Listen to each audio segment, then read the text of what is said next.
Two West Michigan men are busted for fraud and racketeering after a Target 8 investigation got the attention of state law enforcement.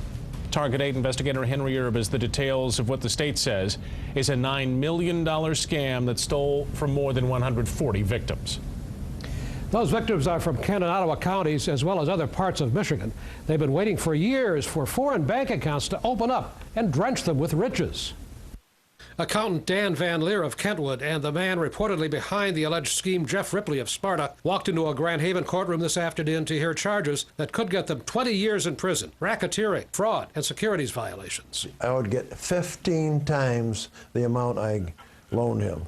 That's what investor Bob Trent told Target 8 investigators in 2009 about the big returns Ripley was promising to people who invested in his scheme. Did you get any? Not a cent, not a penny.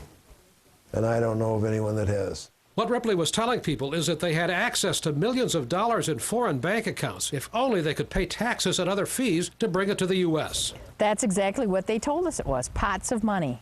And all we have to do is pay the taxes on these pots of money. But for years, Ripley kept his investors at bay by spinning elaborate stories about roadblocks that just kept happening to keep them from the cash that seemed just within reach. But he didn't have much to say to us when we tried to talk to him in 2009. Hey, I'm in a hurry right now to get some appointment.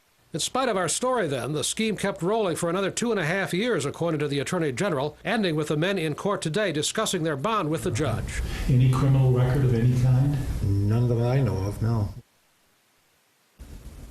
No previous crimes, maybe, but a state prosecutor argued that both men have ignored previous orders to stop selling unregistered investments.